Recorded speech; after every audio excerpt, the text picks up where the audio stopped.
Nós vamos seguir falando sobre esse assunto, repercutir a confirmação de 2 casos da doença vaca louca no Brasil. Vamos conversar agora ao vivo com o Felipe Serigati, que é pesquisador do Centro de Agronegócios da FGV. Felipe, boa noite para você. Eu sou Roberta, que começo conversando com você. Tem uma mulherada danada hoje, os entrevistados às vezes estão até se confundindo. Tá me ouvindo bem? Boa noite, bem-vindo. Boa noite, Roberta. Tudo certo? Qual que é a sua avaliação sobre a decisão de suspender as exportações de carne bovina para a China e que tipo de impacto econômico isso pode gerar? Então, essa é uma decisão, uma consequência que está prevista, vamos dizer assim, no contrato, no acordo entre Brasil e China. Ou seja, faz parte do processo. Se nós pudermos utilizar como referência o que aconteceu lá em 2019, quando também foi observado, identificado um caso aí da BSE, do mal da vaca louca, no caso atípico aqui no Brasil, isso aconteceu lá em 2019. O que aconteceu na ocasião? Bom, algo semelhante que aconteceu agora, houve um tempo para que fosse realizada uma contraprova, aí houve a confirmação das autoridades oficiais, no caso do Ministério da Agricultura, as exportações para a China ficaram suspensas por 13 dias e depois tudo voltou à normalidade. Então está seguindo tudo dentro do protocolo, ao menos até o momento. Mas, Felipe, boa tarde, obrigada por nos atender. Felipe, agora falando sobre os impactos mesmo econômicos, né? Muita gente vem falando do preço da carne, reclamando, muita gente até deixando de consumir a carne bovina. Como é que você avalia esses impactos? Olha, pode até haver alguma alteração agora no curto prazo, mas a partir das informações disponíveis até o momento, é um choque transitório. Então, muito em breve, dentro de alguns dias, se a gente puder utilizar como referência 2019, 13, 15 dias, volta ao ritmo normal em que o mercado está operando. De fato, a carne bovina, mas não apenas a carne bovina, diversos outros alimentos estão operando em patamares de preço bastante elevados. Mas isso é resultado de uma conjuntura. De um lado, uma demanda aquecida, principalmente no mercado internacional. Do outro lado, custos de produção bastante elevados. E aí vale tanto para o mercado internacional como aqui para o Brasil. Felipe, boa tarde. Agora é Larissa Alvarenga aqui de Brasília. Bom, as exportações de carne para a China estão suspensas a partir de hoje, né? Ainda não existe uma data para a exportação ser retomada, então você falou até aí de 15 dias, mas eu queria saber, qual seria então a estimativa? E falando num número, então numa porcentagem, qual que é o tamanho do prejuízo para o Brasil? Então, não tenho essa estimativa. E, de novo, se a gente for utilizar como referência o que aconteceu em 2019, em termos líquidos, não houve prejuízo. Você tem lá um conjunto de contratos de exportação a serem cumpridos, temporariamente ficaram suspensos, previsto dentro desse acordo, dessa parceria comercial Brasil e China.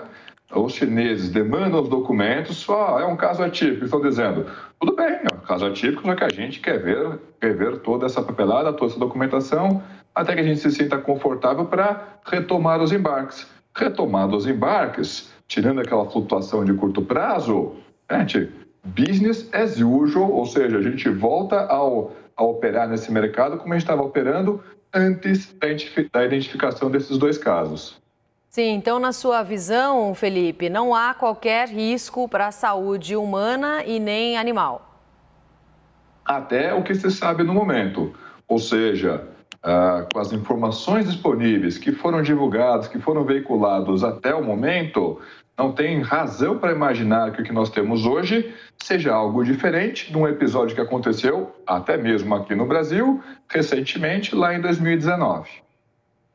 Felipe, Raquel Amorim do Rio de Janeiro falando, desculpe, eu não me apresentei da última vez que eu falei com o senhor. Bom, e em relação mesmo aos impactos ainda econômicos, você falou que tudo vai depender do tempo que essa exportação ficar suspensa, não é isso? Então, para ficar bem claro para a população, a gente tem que focar nesse tempo que as autoridades chinesas vão avaliar a documentação aqui do Brasil, é isso? Exatamente, e está dentro vamos dizer assim, da parceria comercial, do contrato estabelecido entre os 2 países. Então, até o momento que nós temos observado é o pessoal, né, ambas as partes, seguindo o protocolo direitinho, muito parecido com o que nós tivemos lá em 2019. A única diferença é que lá em 2019 foi apenas um caso e esse ano tivemos 2 casos. Ok, a probabilidade de ter 2 casos é menor, né? Mas não é impossível. E foi justamente o que aconteceu. Até o momento das informações disponíveis, 2 casos atípicos, isolados, de 2 vacas já em idade bastante avançada para a raça, para a espécie. Não, nada, nenhum motivo maior de preocupação.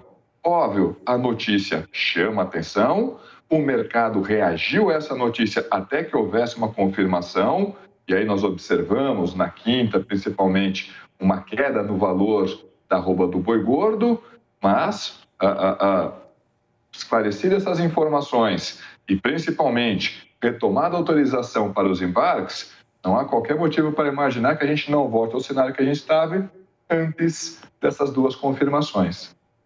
Felipe, olha, a gente não quer ter um olhar pessimista, mas é claro que a gente tem que trabalhar com todas as hipóteses, né? Caso esses números, essa contaminação aumente aqui no Brasil, qual pode ser o tamanho do prejuízo? Caso isso ocorra, a gente sabe que de janeiro a agosto, né, teve aí um aumento no número das exportações de carne para a China. E agora, qual que pode ser a situação olhando para frente? Olha, não é cenário base, eu acho que para nenhuma instituição, seja ela pública, seja ela privada, seja uma empresa atuando dentro desse setor, um cenário base em que, olha, a gente vai ter novos casos dessa doença.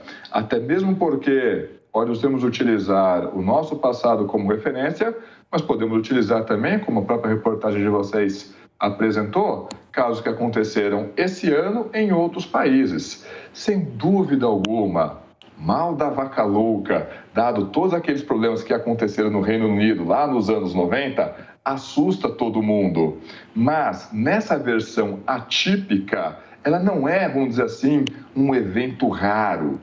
Acontece de vez em quando, principalmente ou notadamente em animais mais velhos. Você vai ter lá um problema neurológico, falando de uma forma menos técnica.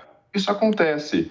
Então, sendo um caso atípico, não tendo ali como origem a alimentação desse animal, tem um animal com problema, esse animal foi abatido, identificado o problema, a unidade produtiva onde foi localizado esse problema suspende as suas operações por um tempo, é feito um monitoramento nessa unidade produtiva, é feita uma nova avaliação, não havendo nenhum caso, nenhuma outra suspeita adicional, a vida segue normalmente. Tá certo. Nós conversamos com o Felipe Serigati, pesquisador do Centro de Agronegócios da FGV. Muito obrigada, até uma próxima.